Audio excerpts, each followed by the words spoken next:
ဒီချက်အရောက်တက်လက်ခါကို15ပိတ်နေယူရလား13ပိတ်နေယူရလားအရောက်တက်ကိုဘယ်လိုယူရလဲဒီချက်โอเคအဲ့လိုမေးခေါ်လေးကလေတခါတော့ကဒီချက်ရဲ့ဒီဘက်လေးပေါ့နော်ချက်စီမှာဆွေလာယူရင်းနဲ့မေးလေးရှိတယ်ပေါ့နော်ဆိုတော့တိတ်နားမလဲလို့မေးတာကဒီချက်ရဲ့နဲ့အခုဒီချက်တို့ကပုံမှန်တိုင်းဆိုရင်ကိုယူတဲ့ရွှေက14ပဲနဲ့ပြားကြီး15ပဲကြီးအဲ့လိုမျိုးရွှေတွေအမျိုးစားကိုအခု30အခု40အဲ့လိုမျိုးယူလိုက်တယ်ပေါ့နော်ယူလိုက်တဲ့ခါကျလို့ရှိရင်ချက်တို့ကတစ်ခုယောဂဘလောက်လဲအခု30ယောဂဘလောက်လဲဆိုပြီးတော့ပေါင်းပြီးတော့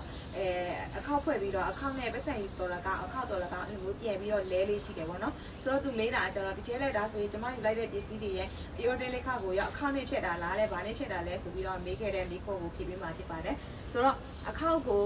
ဒီ15ပဲကြီး14ပဲနဲ့ပြားကြီးယူတဲ့အခါမှာဆိုရင်အရွတ်တွေကိုလည်း14ပဲကြီး15ပဲကြီးအဲ့လိုမျိုးနဲ့ယူရတာဖြစ်ပါတယ်မိမိယူတဲ့ပစ္စည်းကိုပစ္စည်းကပဲပဲကြီးလဲပေါ့နော်အပဲကြီးအတိုင်းကိုအရွတ်တွေကပရိစီယာကယူရတာဖြစ်ပါတယ်ဆိုတော့ကိုကနေပြီးတော့15ပဲကြီးအပ်တယ်ဆိုရင်15ပဲကြီးပဲအရွတ်ပေးရမှာဖြစ်ပါတယ်အခောက်နဲ့ပေးစရာမလိုပါဘူးကိုကနေပြီးတော့